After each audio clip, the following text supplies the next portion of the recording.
बिस्मिल्लाहिर्रहमानिर्रहीम।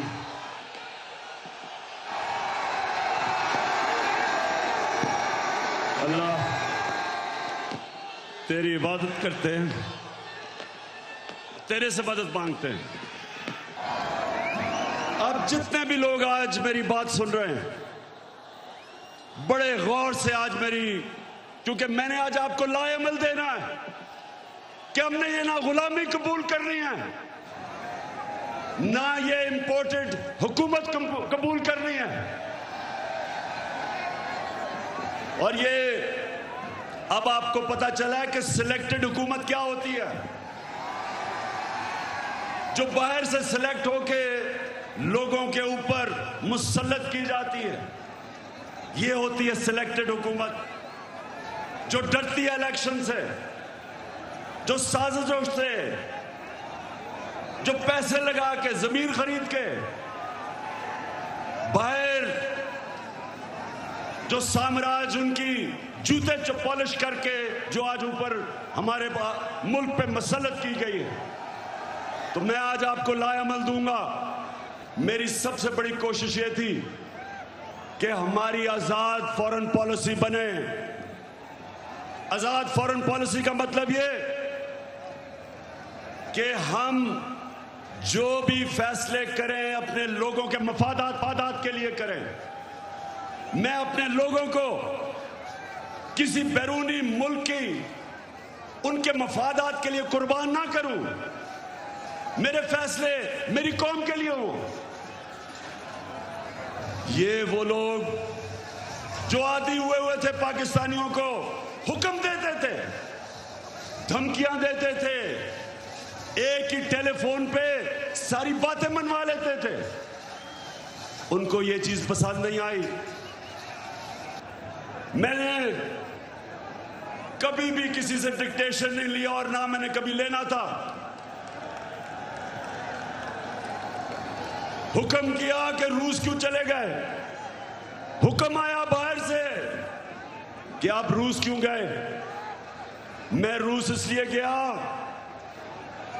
एक पाकिस्तान में गैस खत्म हो रही है, हमने उसे गैस का कॉन्ट्रैक्ट करना था। लेकिन दो और चीजें, रूस हमें तेल 30% कम कीमत पे दे रहा था।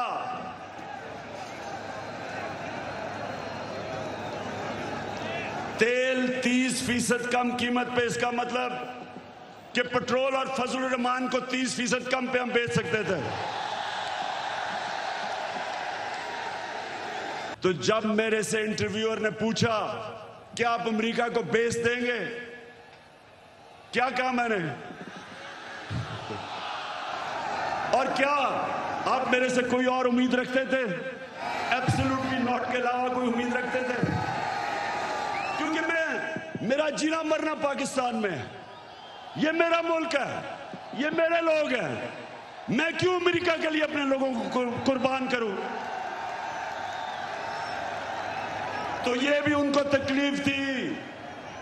उनको चाहिए थे चेरी ब्लॉसम बूट पॉलिश करने वाले, जो कहता कि बेगर्स आर नॉट चूजर्स, यानी कि क्योंकि हम मकरूज हैं, हम गुलाम हैं, हम आपके जूते पॉलिश करेंगे। पाकिस्तानियों, ये याद रखो, मैं बार बार आपको एक चीज कहता हूं, कभी किसी जमात को वोट ना दो जिनके लीडर्स के पैसे जायदादें बाहर पड़ी हैं, कभी उनको वोट ना दो। और मेरे पाकिस्तानियों, जो मुझे सबसे ज्यादा तकलीफ है, आप में अभी हौसला है ना, मैंने आपसे बड़ी जरूरी बातें करनी है। हुआ क्या, बाहर से साजिश प्लान हुई, अंदर मीर जाफर बैठे हुए थे। हमें एक मसला आता है, हमारे एम्बेसडर से मीटिंग होती है एक अमेरिकी ऑफिशियल की, और उधर वो उसको क्या कहता है, ये जरा सुने, तकब्बर सुने जरा, उसका तकब्बर। हमारे एम्बेसडर को कहता है कि अगर तुमने इमरान खान को इस नो कॉन्फिडेंस मोशन में ना हराया तो पाकिस्तान को बड़ी मुश्किलों का सामना करना पड़ेगा। तकब्बुर सुने, 22 करोड़ हमारी अवाम, दुनिया का 5वां छठा बड़ा मुल्क, और एक ऑफिशियल हमारे एम्बेसडर को कह रहा है कि अगर तुमने इमरान खान को, ये जो उसके खिलाफ नो कॉन्फिडेंस मोशन आ रहा है, अभी आया नहीं था, उसको पहले ही पता था, कहता कि अगर ये आपने इसको ये अगर कामयाब ना हुआ इसके खिलाफ तो पाकिस्तान को बड़ी मुश्किलों का सामना करना पड़ेगा। लेकिन अगर कामयाब हो गया, और ये सुनो मेरे पाकिस्तानियों, कहता अगर कामयाब हो गया तो हम पाकिस्तान को माफ कर दे।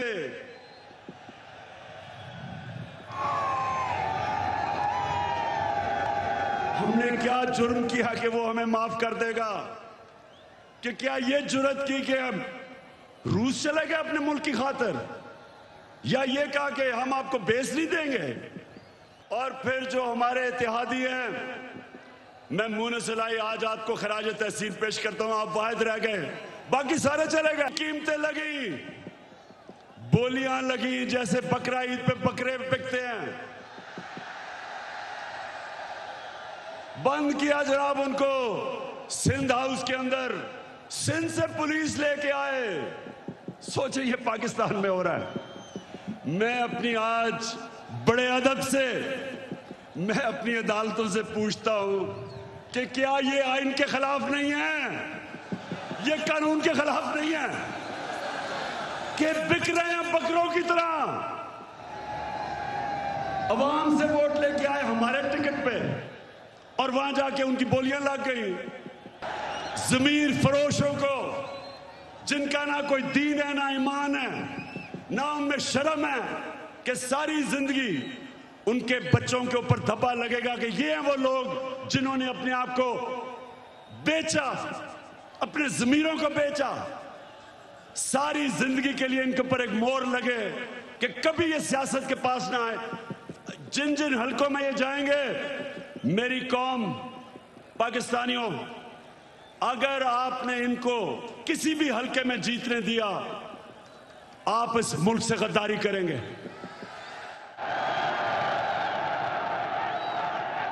तो पाकिस्तानियों, मैं आज आपके सामने एक और बात कहता हूं। 3.5 साल मैं हुकूमत में कोशिश करता रहा कि इनके केसेस आगे बढ़े। 3.5 साल में कोशिश करता रहा। पुराने केसेस थे इनके, जरदारी के ऊपर अरबों रुपए के केस थे, उसकी और उसकी वो जो ओमनी ग्रुप, बिलावल भुट्टो को भी उसी अकाउंट से पैसा जा रहा है, फेक अकाउंट से, जिधर रेहान अली को पैसा जा रहा है। साफ ओपन एंड शट के, वो जो सिंध का चीफ मिनिस्टर है, उसके ऊपर पूरा केस ओपन एंड शट। लेकिन कुछ होता ही नहीं था। मेरे नीचे ना नैब भी मेरे नीचे नहीं, अदलिया आजाद। क्या कर सकते थे? 100 FIA के केसेस जो इसके ऊपर हुए, और वो भी डर डर के बेचारों ने किया। तो मेरे हाथ में क्या था? और जिनके हाथ में पावर थी, मैं आज आपको यह कहना चाहता हूं कि वो करप्शन को बुरा ही नहीं समझते थे। उनके लिए करप्शन बड़ी चीज ही नहीं थी। उनके ख्याल में कि ये जो करप्शन है ये तो होती है, और उन्होंने, क्योंकि वो करप्शन को समझते थे, ये सबसे बड़ा इस मुल्क के ऊपर अलमिया है कि आज जिन लोगों को जेल में होना चाहिए था, वो आज या वजीर बन गए और या प्राइम मिनिस्टर बन गए हैं, और या वजीर आला बनने की कोशिश कर रहा है। तो पाकिस्तानियों, ये कौम ये बर्दाश्त नहीं कर सकती, कोई कौम ये बर्दाश्त नहीं कर सकती। इसलिए मैं अभी आपको लायमल दूंगा कि हमने करना क्या है, लेकिन मैं ये आपको वाज़ेह कर दूं, मैं जब तक जिंदा हूं, मैं इस नाइंसाफी और जुल्म का मुकाबला करता रहूंगा। मैं आज आपको आजाद करने आया हूं। मैं आप आज से अहद लेने आया हूं कि हमने हमने इकबाल का शाहीन बनना है। हमने किसी सूरत किसी के सामने झुकना नहीं है।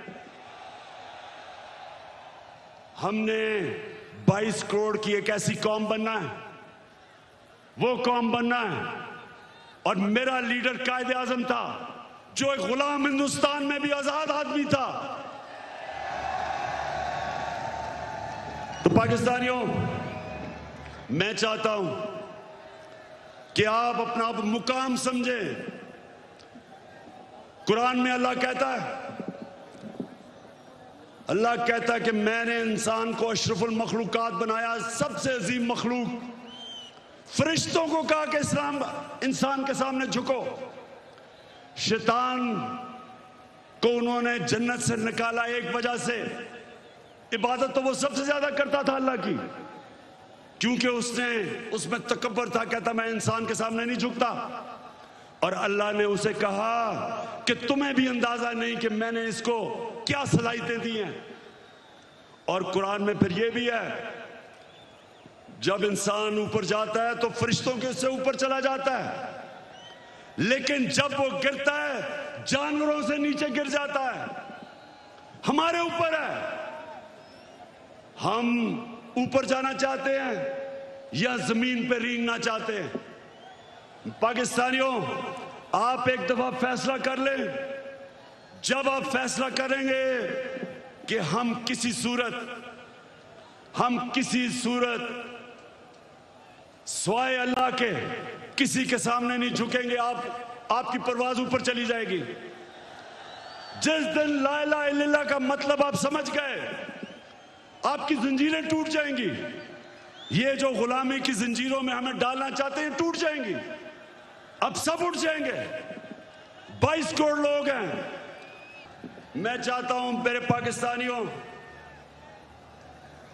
27वीं तारीख को शबे दुआ की रात हम बनाएं। अल्लाह से दुआ करें कि हमारी हकीकी आजादी की तहरीक को कामयाब करे अल्लाह। और मैं सबसे अब आखिर में ये अहद लेना चाहता हूं। आपने आज हाथ करके मेरे साथ एक अहद करना है कि आपने मेरे बाद रिपीट करना है। अभी जो आपको कहूंगा रिपीट करना है। क्या हम सब आज अहद करते हैं कि हम अपने मुल्क की हकीकी आजादी और जमहूरियत के लिए हर वक्त जद्दोजहद करेंगे, तब तक जद्दोजहद करेंगे जब तक इलेक्शन अनाउंस नहीं होते। पाकिस्तान जिंदाबाद।